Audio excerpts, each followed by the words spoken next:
जय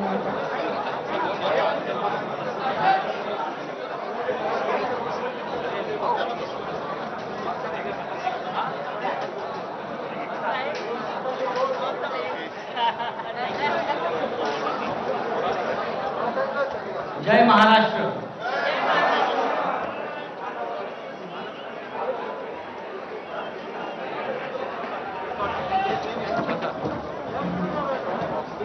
मला असं वाटतं आंतरराष्ट्रीय पत्रकार परिषद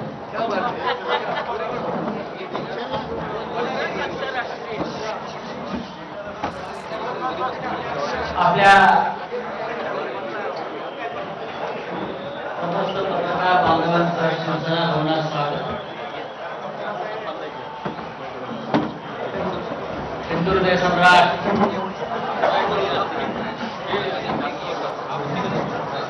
शिवसेना प्रमुख बाळासाहेब ठाकरे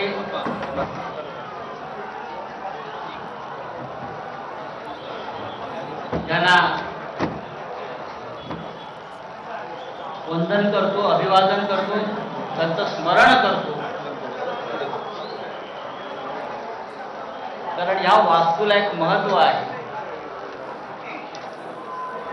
अनेक लढे शिवसेना प्रमुखांच्या नेतृत्वाखाली आम्ही याच वास्तूतून सुरू केले। या वास्तूने अनेक हल्ले बसवलेले आहेत। नुसते हल्ले नाही तर अतिरेक्यांचा हल्लाही बसवलाय। याच वास्तूच्या खाली अनेक लढे शिवसेना प्रमुखांच्या नेतृत्वाखाली आम्ही याच वास्तूतून सुरू केले। या वास्तूने अनेक हल्ले बसवलेले आहेत। नुसते हल्ले नाही तर अतिरेक्यांचा हल्लाही बसवलाय। याच वास्तूच्या खाली बॉम्बस्फोट झालेले आहेत अतिरेक्यांकडून। माझ्या सोबत शिवसेना प्रमुखांचे आमचे सगळ्यांचे सहकारी आहेत, ज्यांनी शिवसेना प्रमुखांबरोबर वर्षानुवर्ष काम केलं। असे सगळे दिवाकर रावते उपस्थित आहेत। खूप दिवसांनी अडसूळ आहेत आमचे विनायक राऊत, अनिल देसाई, आदेश बांदेकर, मुंबईच्या महापौर किशोरीताई पेडणेकर, अरविंद सावंत, मंत्री उदय सामंत, अनेक म्हणजे संपूर्ण शिवसेना इकडे उपस्थित आहे। मी माननीय उद्धव ठाकरे, माननीय मुख्यमंत्री आणि शिवसेना पक्ष प्रमुख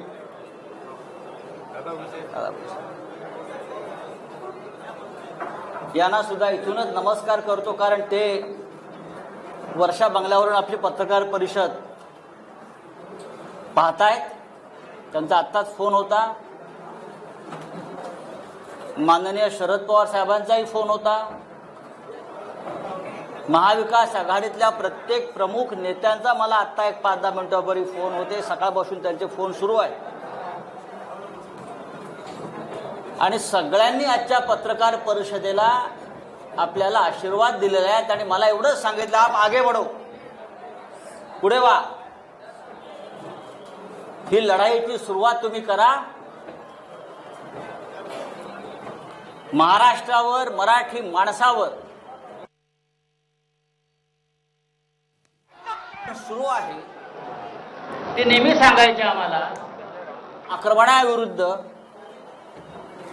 कोणीतरी तुम्ही काही गुन्हा केला असेल, तुझं मन साफ आहे, कुणाच्या बापाला घाबरू नका।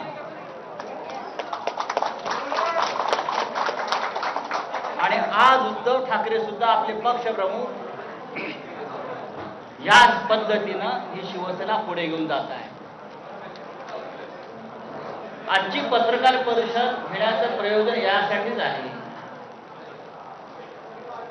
की आम्हाला संदेश द्यायचा की महाराष्ट्र गांडूची अवलाद नाही।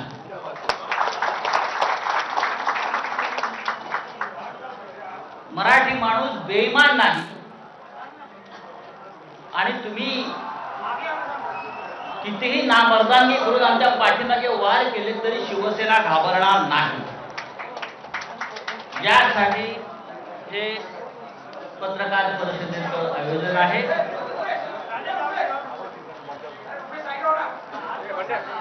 गेल्या काही दिवसापासून आपण पाहता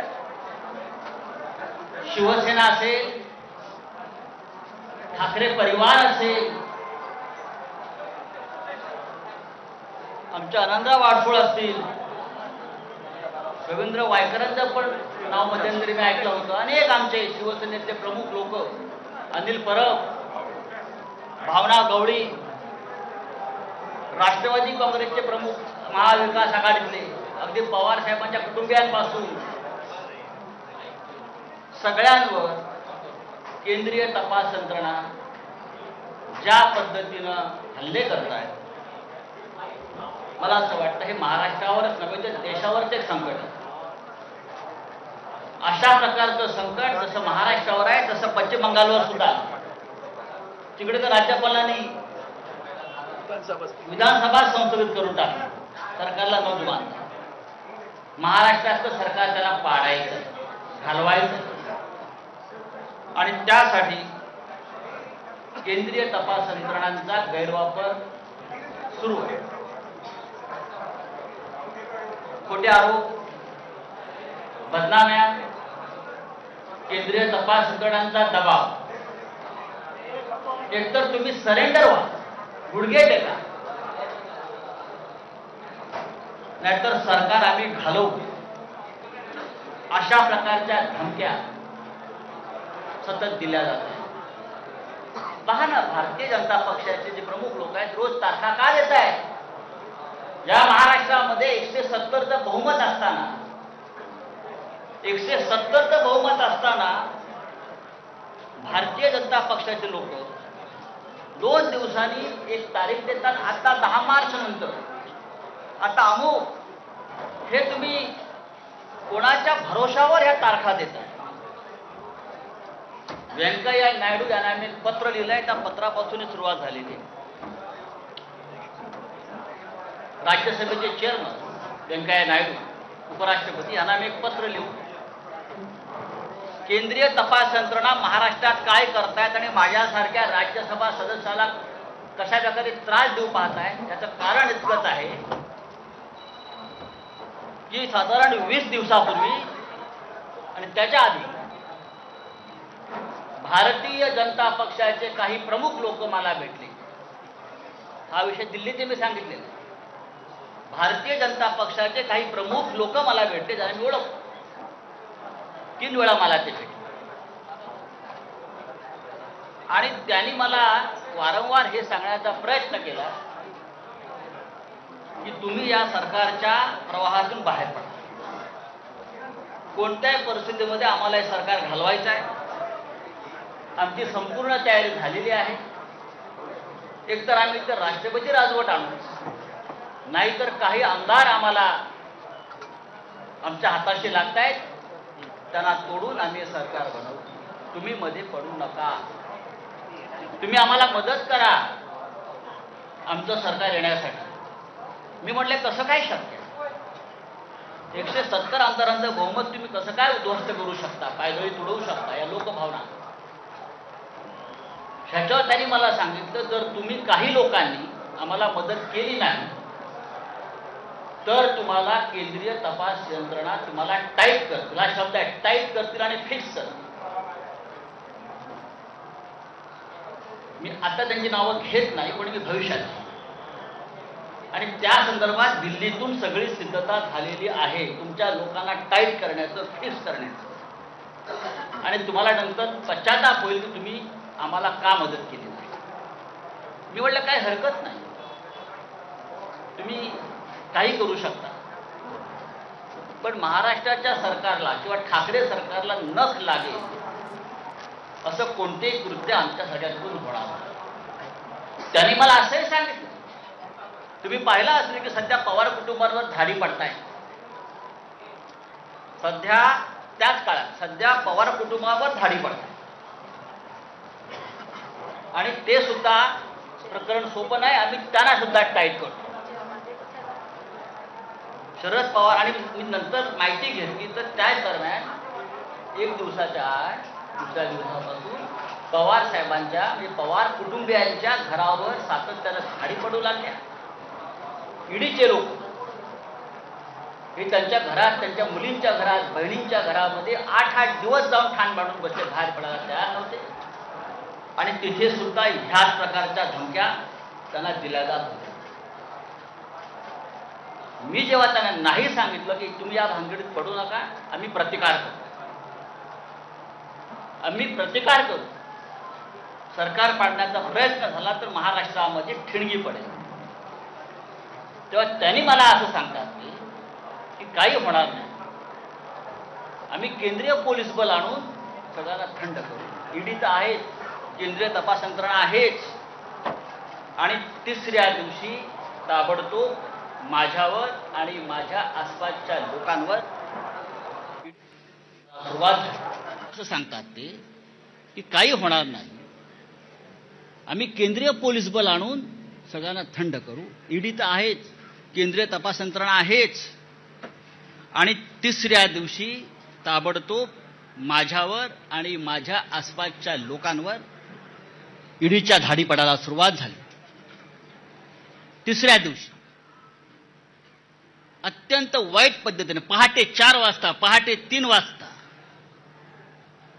आणि त्याच्या आधी धाड पाडण्याआधी तो मुलुंडचा जो दलाल आहे तो पत्रकार परिषद घेतो आणि सांगतो की आता संजय राऊतांना अटक होणार आहे, आता ईडीचे लोक त्यांच्या घरी पोहोचणार आहेत, या माणसाच्या घरी पोहोचणार आहेत. हा काय प्रकार आहे?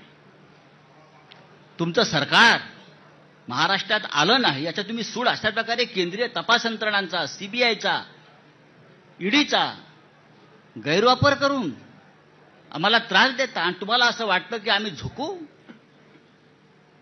बाळासाहेब ठाकरेंनी आम्हाला शिकवलं नाही गुडघे टेकायचं, अजिबात नाही. हे शक्य नाही. तुम्ही काही करा, हे सरकार पडणार नाही. मी वारंवार त्यांना सांगत राहिलो आणि जेव्हा जेव्हा मी त्यांना सांगत आलो त्या दिवशी माझ्या नातेवाईकांच्या, माझ्या मित्रांच्या घरावर रेड पडत गेल्या. म्हणजे मला फ्रेम करण्यासाठी त्यांनी माझ्या आजूबाजूच्या लोकांना फ्रेम करण्याचा प्रयत्न केला. खोटी प्रकरण आहेत सगळी. जे जे आरोप माझ्यावर झालेले आहेत त्यात कोणत्याही प्रकरणात, कोणत्याही धंद्यात अशा प्रकारच्या मुळात मराठी माणसाला धंदा करून असं याला वाटतं म्हणून आपलं काही माझी मुलं असतील, माझे नातेवाईक असतील, माझा मित्र परिवार असतील, प्रत्येकाला बदनाम करायचं झालं नव्हतं. हे भारतीय जनता पक्षानं नालायकपणा सुरू केला आहे महाराष्ट्रात. गेल्या काही वर्षापासून आपण पाहत्या, वर्षभरापासून शिवसेना आणि उद्धव ठाकरे यांच्यावरती हल्ले सुरू आहेत. काय एक एक प्रकरण मी तुम्हाला आता सांगतो सत्य काय. आतापर्यंत शिवसेनेकडून आपण कधी उत्तर दिलं नव्हतं. आता उद्धवजींनी मला सांगितलंय आधी लोकांसमोर वस्तुस्थिती येऊ द्या, सत्य येऊ द्या आणि मग आपण बघू काय करायचं. खरं म्हणजे काय एक एक प्रकरण मी तुम्हाला आता सांगतो सत्य काय आहे. आतापर्यंत शिवसेनेकडून आपण कधी उत्तर दिलं नव्हतं. आता उद्धवजींनी मला सांगितलंय आधी लोकांसमोर वस्तुस्थिती येऊ द्या, सत्य येऊ द्या आणि मग आपण बघू काय करायचं. खरं म्हणजे ही आजची पत्रकार परिषद ही ईडीच्या कार्यालयासमोर घेण्याची आमची योजना होती. पण नंतर आमची चर्चा झाली की सुरुवात इथून करू आणि अंत तिकडे करू. पाहू महाराष्ट्रात कोण राहताय ते, तुम्ही राहताय की आम्ही राहतो. हा महाराष्ट्र आमच्या बापाचा आहे.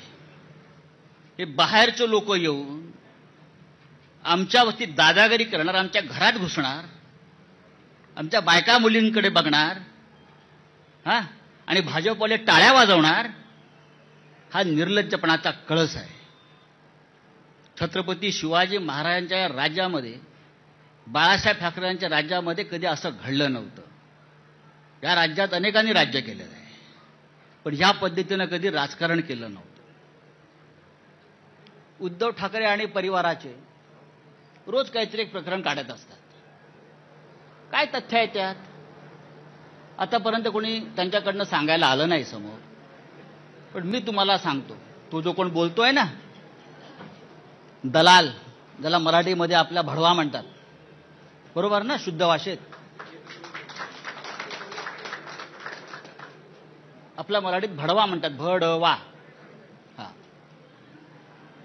त्याने असं म्हटलं की ठाकरे कुटुंबियांनी कोरलाई गावात अलिबाग जवळच्या 19 बंगले बांधून ठेवलेत म्हणे. काय 19 बंगले?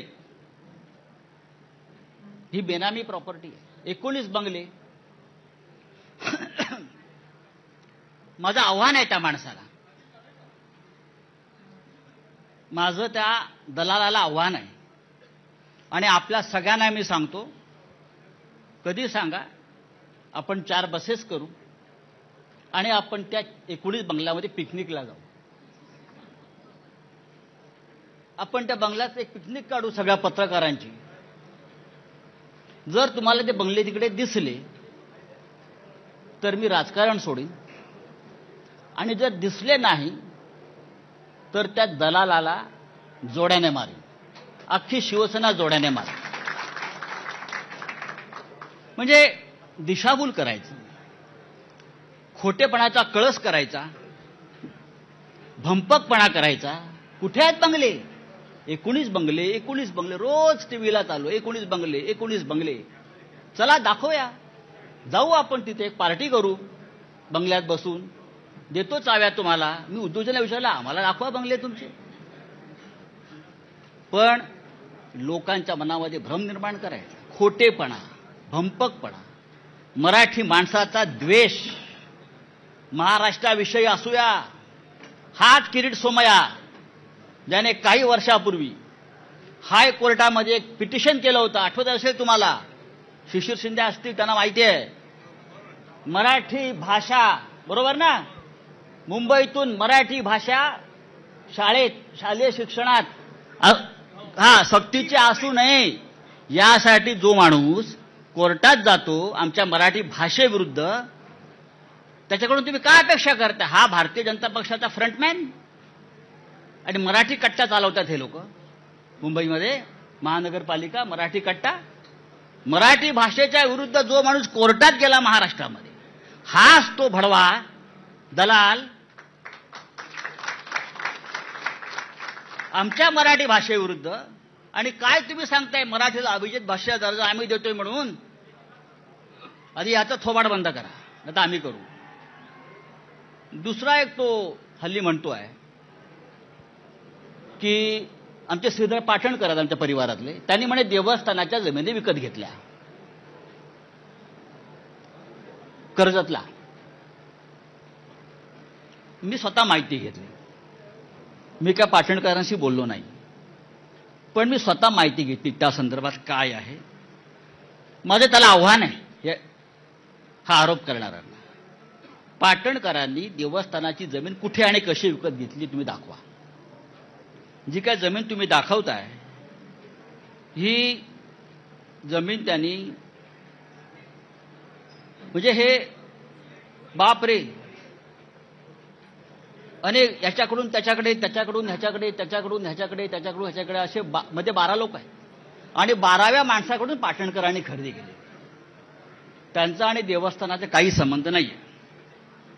2014 साली ही जमीन त्यांनी सलीम बिलाखियाकडून घेतलेली आहे. बिलाखियानी अविनाश कडूकडून घेतलेली आहे. अविनाश कडूंनी अर्जुन गुरवकडून घेतलेली आहे. अर्जुन गुरवनी विठ्ठल गुरवकडून घेतलेली आहे. अशी एक मोठी अशी काठी त्याच्यामध्ये नाव आहे. देवस्थानाकडून जमिनी आम्ही खरेदी केल्या. काय कशा करता? संजय राऊत आमचे आनंदराव अडसूळ ते वारंवार सांगतायत की मी निर्दोष आहे, माझ्यावरती खोटे आरोप आणि हे फ्रेम केलेले आहेत, तरी त्यांच्या विरोधामध्ये बोलत राहायचं, त्यांची बदनामी करत राहायचं. आनंद अडसूळ आमचे, भावना गवळी, रवींद्र वायकर, अनिल परब आणि सगळं झालं होतं मग माझ्याकडे. कारण मी म्हटलं सरकार पडू देणार, चुकीचं काम केलं. आज सकाळीच मला कळलं की माझ्या बँकेत किती लोक गेले. माझ्या बँकेत सारस्वत बँक, स्टेट बँक, मला तो फोन आला की ईडीचे लोक आले. काय म्हणून? तुमचे 20 वर्षाचे म्हणे बँकेचे स्टेटमेंट घेऊन गेले. 20 वर्षाचे. ठीक आहे, घेऊन जाऊ द्या. बरं, ईडीचा तपास कसा आहे बघा, फार गमतीचा तपास आहे. माझं गाव अलिबाग, ती मॉरिशसला नसेल किंवा भारतीय जनता पक्षाच्या नेत्यांप्रमाणे कुठे लंडन अमेरिकेत माझ्या प्रॉपर्टी नसती. 50 गुंठे जमिनीचा तपास ईडी करत आहे. किती? 50 गुंठे जमिनीसाठी ईडीच्या लोकांनी गेल्या 15 दिवसापासून त्या गावातल्या किहीम गावातल्या आणि इकडल्या मुंबईतल्या त्यांच्या नातेवाईकांना, म्हणजे कोणाची 2 गुंठे जमीन, कोणाची 1.5 गुंठे जमीन, अशा आम्ही पूर्वी घेतलेल्या जमिनी मिळून 50-55 गुंठे, टोटल 30-40 लाखाच्या पुढे व्यवहार नसतात. पहाटे 4 वाजता घरात घुसायचं, त्या गरीब लोकांना उचलायचं आणि ईडीच्या कार्यालयामध्ये आणून बसवायचं आणि धमक्या द्यायच्या, तुला जेलमध्ये टाकली, तू संजय राऊतांच्या विरुद्ध लिहून दे की तुला त्याने किती कॅश दिली. गरीब लोक आहेत, घाबरतात. त्यातले काही लोकांच्या आई वडिलांकडून घेतलेले आहेत, ते मरून गेलेले आहेत. बरं का? 12-12, 14-14 तास बेकायदेशीरपणे त्यांना डांबून ठेवण्यात आलं. कोणत्या कायद्यानं? कोणता तपास आपण करताय? 55 गुंठे जमिनीचा तपास ईडी करताय. किती मोठं काम आहे ईडी समोर. धमक्या देत आहेत, दादागिरी करतायत. जेल में डालेंगे, इधर नहीं तिहार के जेल में डालेंगे, तिहार के. कोणत्या कायद्यानं? कोणता तपास आपण करताय? 55 गुंठे जमिनीचा तपास ईडी करताय. किती मोठं काम आहे ईडी समोर. धमक्या देत आहेत, दादागिरी करतायत. जेल में डालेंगे, इधर नहीं तिहार के जेल में डालेंगे, तिहार के. मेहंदीवाल्याकडे पण गेले.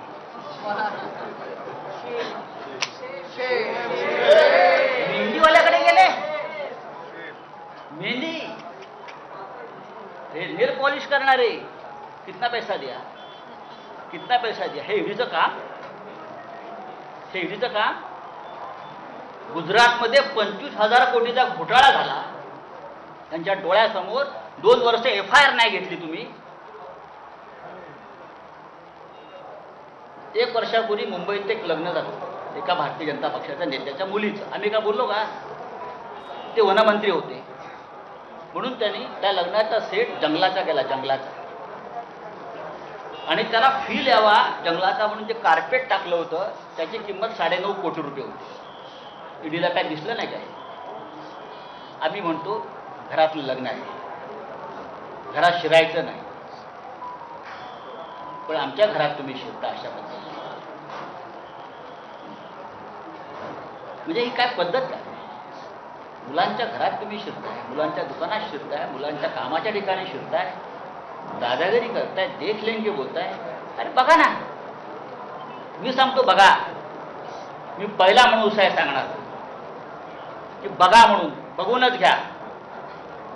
जेलमध्ये टाकणारा टाका, मी जायला तयार आहे, पण माझ्याबरोबर तुम्ही सुद्धा सगळे.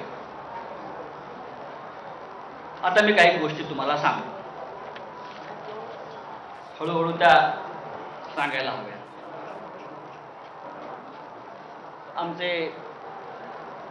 मला कोणतरी म्हटलं की तुम्ही जिथे कपडे शिवले तिथे पण जेडीवाले गेले होते, म्हणजे लग्नाचे कपडे.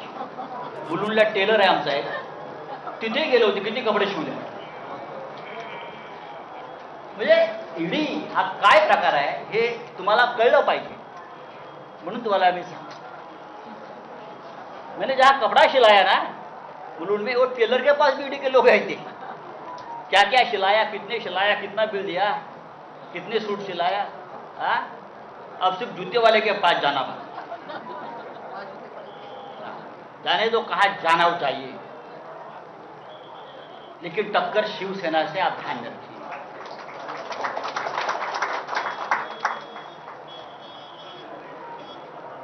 एक दूध वाला है हरियाणा में, हरियाणा में एक दूध वाला है, मिल्कमैन,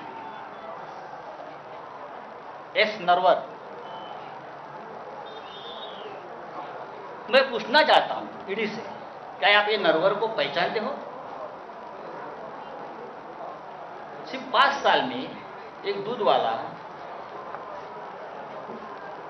7,000 करोड़ का मालिक कैसे बन गया? किसका पैसा है?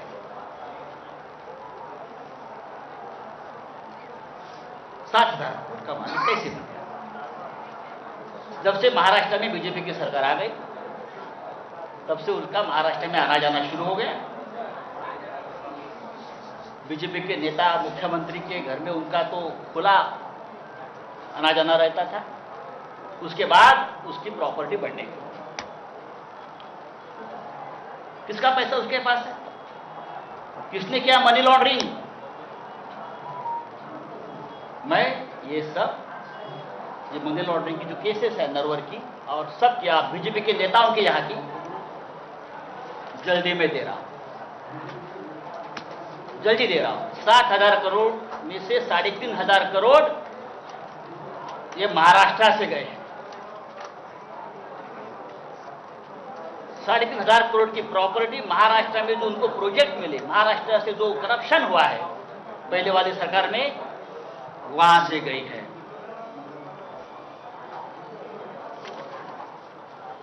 महाराष्ट्र में सबसे बड़ा घोटाला जो है फडणवीस सरकार के काल में बहुत हो गए, लेकिन सबसे बड़ा घोटाला हुआ है महा आईटी में 25,000 करोड़ का। 25,000। कौन है अमोल काळे? कहां छुपाया उसको बताइए। Who is Amol Kale? Who is Vijay Dhawangale? सबके अकाउंट्स, सबके लिंक्स, सबके मनी ट्रांजैक्शंस,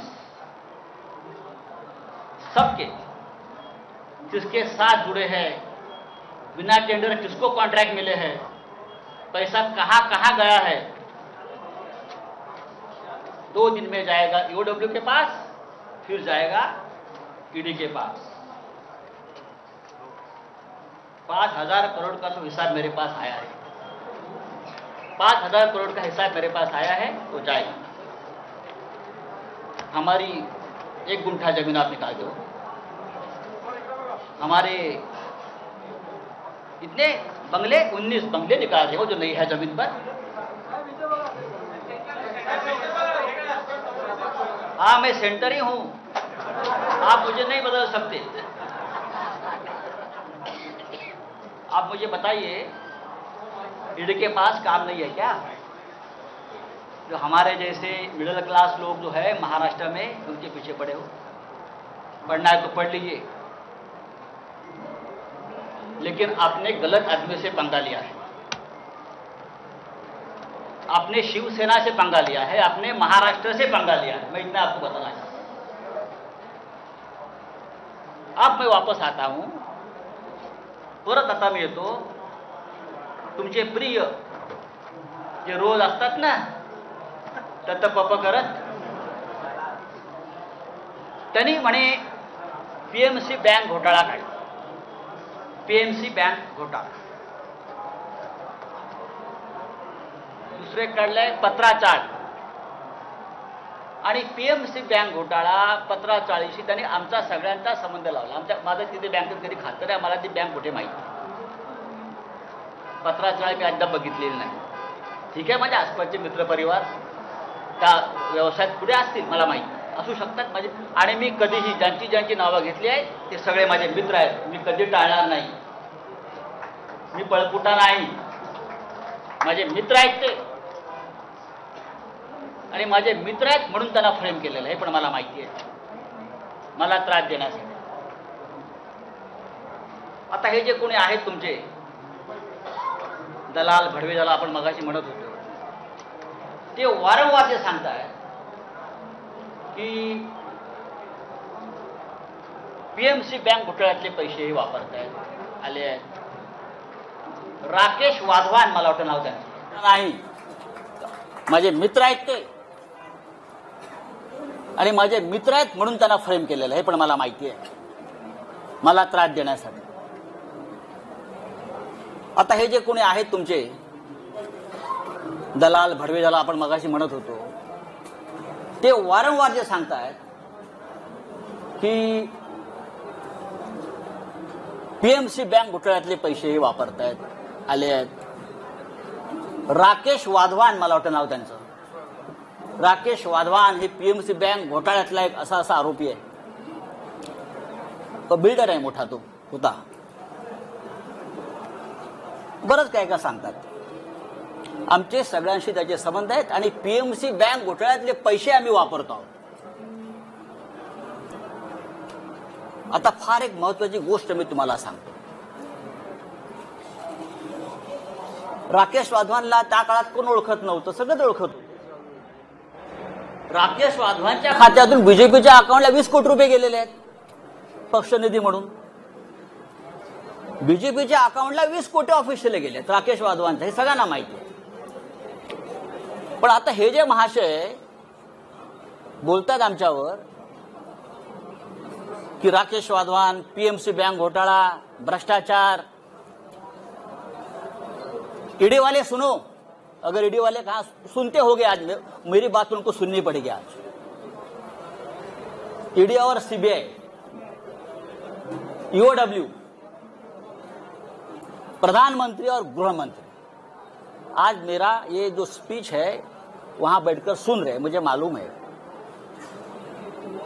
ये जो है अभी किरीट सोमैया ना, क्या उसका नाम, हाँ, वो बोलता है कि राकेश वाधवान एक भयंकर मानुस है, उसने भ्रष्टाचार किया है, पीएमसी बैंक घोटाला किया है, लोगों का पैसा डुबाया है. अब मैं पूछना चाहता हूं भाई, ये निकॉन इंफ्रा कंस्ट्रक्शन कंपनी किसकी है? निकॉन इंफ्रा कंस्ट्रक्शन कंपनी किसकी है?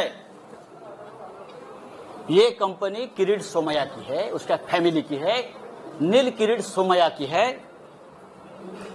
और वो राकेश वाधवान का पार्टनर है.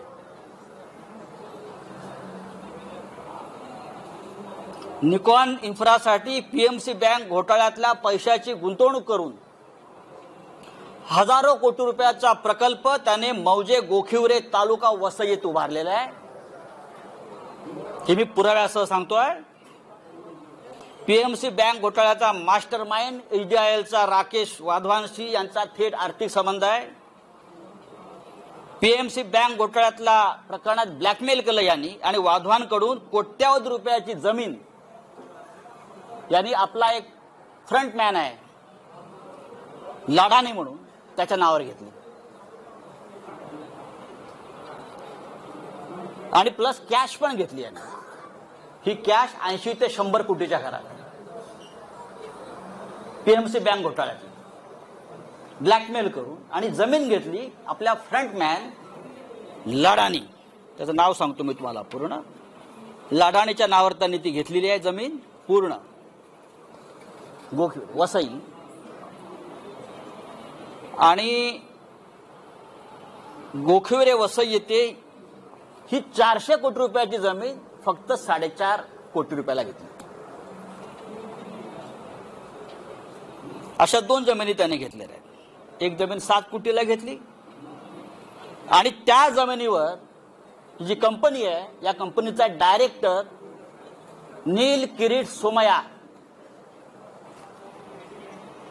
निकॉन फेज 1 आणि निकॉन फेज 2 हे हजारो कोटीचे प्रकल्प उभारले जात आहेत. हा सगळा पीएमसी बँकेतला पैसा. एन्व्हायरमेंट क्लिअरन्स नाही, एन्व्हायरमेंट क्लिअरन्स नाही, अनेक नियमांचं पायमल्ली केलेली आहे. राष्ट्रीय हरित लवादानं जर आता ऍक्शन घेतली तर त्याला 200 कोटी रुपयाचा दंड होईल. माझं आदित्य ठाकरे पर्यावरण मंत्री यांना आवाहन आहे, ताबडतोब यात लक्ष घाला आणि या प्रोजेक्टच्या संपूर्ण परवाने रद्द करा आधी. आणि ईओडब्ल्यूनं पीएमसी बँक घोटाळ्यामध्ये किरीट आणि नील सोमैयाला ताबडतोब अटक करा. पीएमसी बँक घोटाळ्याच्या आधी किरीट सोमैयाच्या अनेक जवळच्या लोकांनी बँकेतून पैसे काढून घेतले. मी तुम्हाला नंतर ती यादी देणार आहे. म्हणजे याला घोटाळा होतोय माहिती आहे. मुळात पीएमसी बँक घोटाळ्यातल्या या माणसानं किरीट सोमैयाच्या माणसाला जमीन का विकली? 2015 साली तेव्हा घोटाळा सुरू होता ना. हा भ्रष्टाचाराविरुद्ध लढणारा माणूस स्वतः हा आम्हाला अक्कल शिकवतोय, आम्हाला ज्ञान देतोय. हे एक लक्षात घ्या. हे सगळं एका बाजूला भ्रष्टाचारावरती भजन करायचं, दुसऱ्या बाजूला महाराष्ट्र लुटायचा, मुंबई लुटायची, आमच्यावरती आरोप करायचे मुंबई महानगरपालिकेपासून सर्वत्र, आणि आपले भ्रष्टाचार लपवायचे. हा किरीट सोमय्या हा भारतीय जनता पक्षाचा सध्या मुंबईतला चेहरा आहे. लक्षात घ्या. हे जे आहे हा देवेंद्र रजनीकांत लधाने त्याचं नाव आहे. He the front man of Kirit Somaiya. आणि त्याने राकेश वाधवांशी व्यवहार केलेला आहे मोठ्या प्रमाणात, कोट्यावधी रुपयाचा. ते सगळे पैसे पीएमसी बँक घोटाळ्यातले आहेत. ते सगळे पैसे, ते व्यवहार हे त्या बँकेसंदर्भातलेच आहेत आणि 1540 संदर्भातले पैसे सुद्धा याच्यामध्ये गेलेले आहेत. याची संपूर्ण चौकशी महाराष्ट्राच्या मुख्यमंत्र्यांनी करावी. यांचं माझं बोलणं झालेलं आहे. हे फक्त मी 5% सांगितलं आहे, कारण बाकी सगळे पेपर्स आज जातील. दुसरी गंमत तुम्हाला सांगतो. पीएमसी बँक घोटाळ्याचा तपास ईडी करत आहे. हे सगळे कागद ईडीकडे मी 3 वेळा पाठवलेले आहेत. हे सगळे पेपर्स, ऑल डॉक्युमेंट्स भ्रष्टाचाराच्या या किरीट सोमय्याच्या गेल्या 3 महिन्यामध्ये मी किमान 3 वेळा ईडी कार्यालयात पाठवलेले आहेत. तुम्ही 1 गुंठे 2 गुंठेवाल्यांना बोलवता आणि मी बघितलंय हा किरीट सोमय्या आतमध्ये बसून ईडीच्या कार्यालयामध्ये दही आणि खिचडी खात असतो रोज. हा, त्याच्या बापाचं राज्य आहे का इथे? तुम्ही आमच्या मराठी लोकांना बोलवणार, तुम्ही आमच्या मंत्र्यांना बोलवणार, तुम्ही आमच्या आमदार खासदारांना बोलवणार. और ये जो लोग हैं, ईडी का करप्शन इस हद तक है कि ये सब लोग ईडी के वसूली एजेंट बन गए हैं. और मैं ये बहुत दावे के साथ कहता हूं. अब और एक मैं आपको बहुत इंटरेस्टिंग और मजे की बात बताने का. ईडी वाले सुनो और हिम्मत है तो मेरे घर पर आइए. मैंने पहले भी इस मंच से कहा था मैं नंगा आदमी हूं, मैं शिव सैनिक हूं. आप कितना भी मेरे बारे में गलत कर लीजिए, कितनी भी फ्रेम कर लीजिए, आई विल फाइट. मैं ईडी वाले से पूछता हूं कि जितेंद्र चंद्रलाल नवलानी कौन है? नाम लिख लीजिए. जितेंद्र चंद्रलाल नवलानी. ये नाम सुनकर मुंबई और दिल्ली के ईडी ऑफिस का सांस बंद हो गया होगा. उनको पसीने छूटे हैं.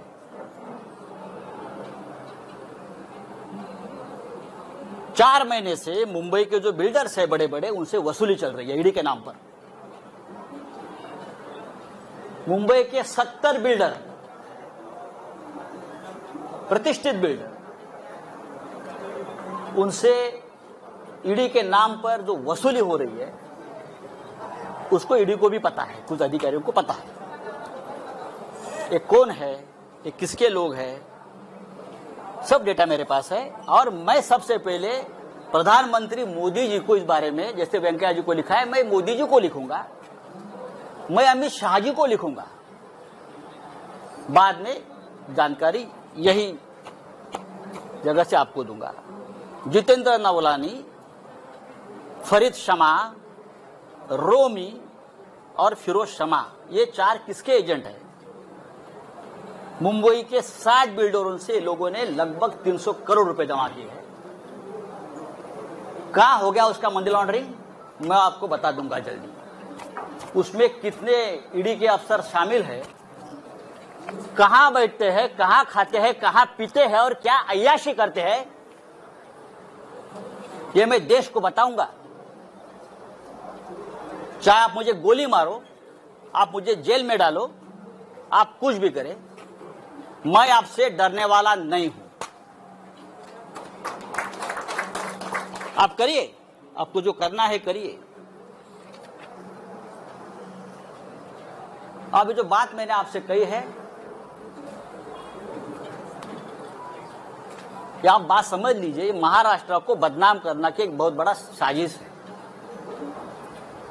महाराष्ट्र, बंगाल और झारखंड, ये 3 राज्यों की सरकार गिराने की साजिश चल रही है और ईडी और सीबीआई का हथियार बना रहे हैं। हमारे जैसे लोग जो पार्टी के लिए अपनी जान देने को तैयार है, हमारे जैसे लोग, हम सबको तकलीफ देंगे, धमकाएंगे, डराएंगे। लेकिन भाई आपने हमारा डीएनए अभी तक देखा नहीं है क्या है। ऐसी कोई जेल बनी नहीं है कि मुझे 2 साल तक जेल में रखे। हमने बहुत देखा है जिंदगी। आइए, अरे बच्चों को धमकाते हैं लोग, ईडी वाले छोटे छोटे बच्चों को धमकाते हैं। 80 साल के एक बुढ़े को पकड़ कर लेके गए अलीबाग से, 80 ईयर्स ओल्ड हार्ट पेशेंट है। वो रो रहा था कि मुझे अब याद नहीं है भाई, इतने साल का एक ट्रांजैक्शन है, मुझे कैसे याद होगा? 2-4 लाख का ट्रांजैक्शन है। तू यहां ही मरेगा, तू घर में नहीं जाएगा। इस प्रकार से ईडी के अधिकारी ने उसको धमकाया। अमित शाह, मोदी जी से मेरा ये निवेदन है, क्या यही आपकी डेमोक्रेसी है? आप इमरजेंसी के बारे में बड़े बड़े भाषण देते हो, आक्रोश करते हो, और ये आपकी एजेंसी। अरे हमसे लड़ो ना। जिस दिन मेरे रिलेटिव्स के ऊपर, मेरे दोस्तों के ऊपर रेड्स हो रही थी और इनोसेंट लोगों को पकड़कर लेके जा रहे थे, उस रात को मैंने अमित शाह जी को फोन किया था। मैंने कहा कि अमित शाह जी, मैं आपका बहुत रिस्पेक्ट करता हूं, आप बड़े नेता है, आप देश के गृह मंत्री हैं, लेकिन ये जो चल रहा है ये ठीक नहीं है। अगर आपकी मुझसे दुश्मनी है तो आप मुझे अरेस्ट करिए, मैं तैयार हूं।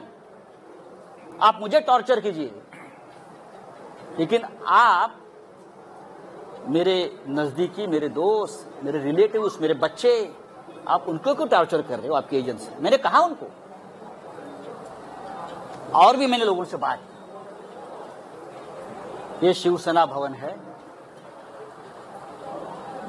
बाला साहेब ठाकरे जी से हमने हमेशा प्रेरणा ली है। ये महाराष्ट्र है, ये छत्रपति शिवाजी का महाराष्ट्र है। मैं इतना ही कहूंगा, आप करिए कुछ भी, हम झुकेंगे नहीं, हम डरेंगे नहीं, हम झुकेंगे नहीं, लेकिन आपको झुकाएंगे हम। किसी भी हालत में महाराष्ट्र में ठाकरे सरकार रहेगी और 2024 में भी देश में परिवर्तन होगा। तब ये डराने वाले, धमकाने वाले कहां होंगे? इतना मैं कहूंगा।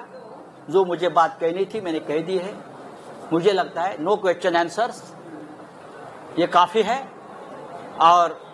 और ये बात अब तक, ये कहानी पूरी नहीं हुई है, ये ट्रेलर है। आने वाले समय में कुछ वीडियो, कुछ क्लिप्स और डॉक्यूमेंट्स लेकर मैं सामने आ जाऊंगा। मैं देखता हूं कौन क्या करता है। आप दिल्ली में, कुछ लोग गए, दिल्ली में जाओ, नहीं तो जो बाइडेन के पास जाओ, मुझे कोई फर्क नहीं पड़ता है।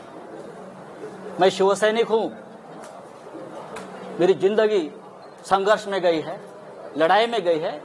बाला साहेब ठाकरे जी का मुझे हमेशा आशीर्वाद मिला, हम सबको, हम हारने वाले नहीं है। जय हिंद, जय महाराष्ट्र।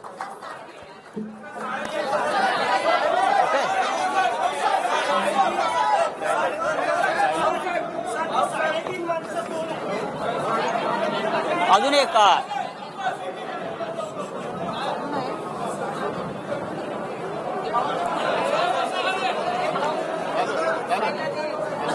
और हाँ, हेलो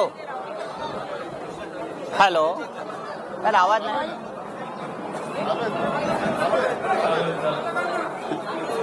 देवेंद्र फडणवीस जी का और एक फ्रंटमैन है जिसका नाम मोहित कंबोज।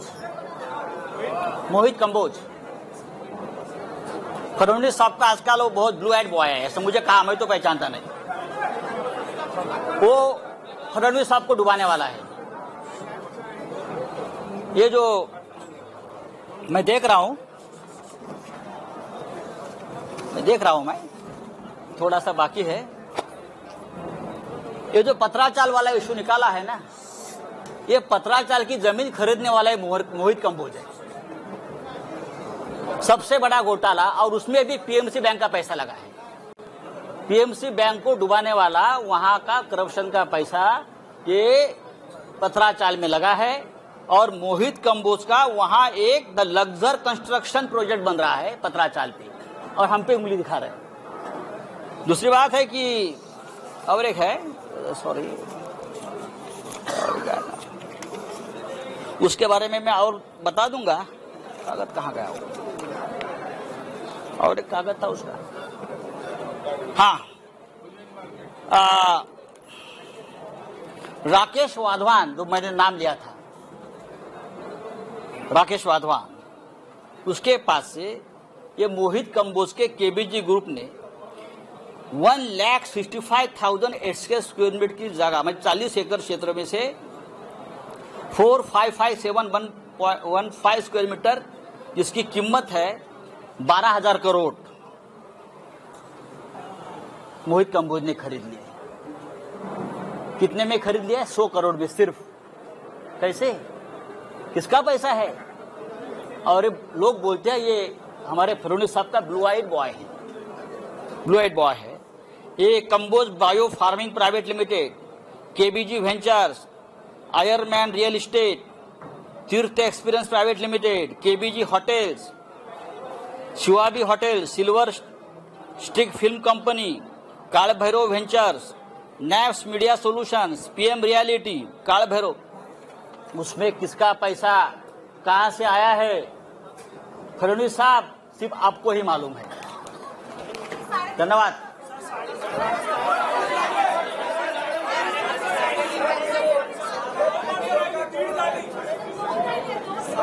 उद्यापासून तुम्हाला कळेल, जैसे जैसे कोई आधा है, कोई पाव है, कोई चाराने वाला है, जैसे जैसे अंदर जाएंगे वैसे वैसे आपको पता चलेगा। चलिए, धन्यवाद। ठीक झालं का? हाँ? हाँ? या बाजूने बाहेर पडू.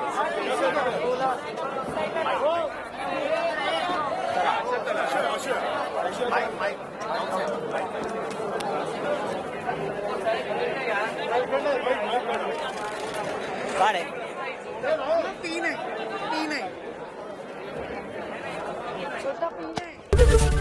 एबीपी माझा, उघडा डोळे बघा नीट.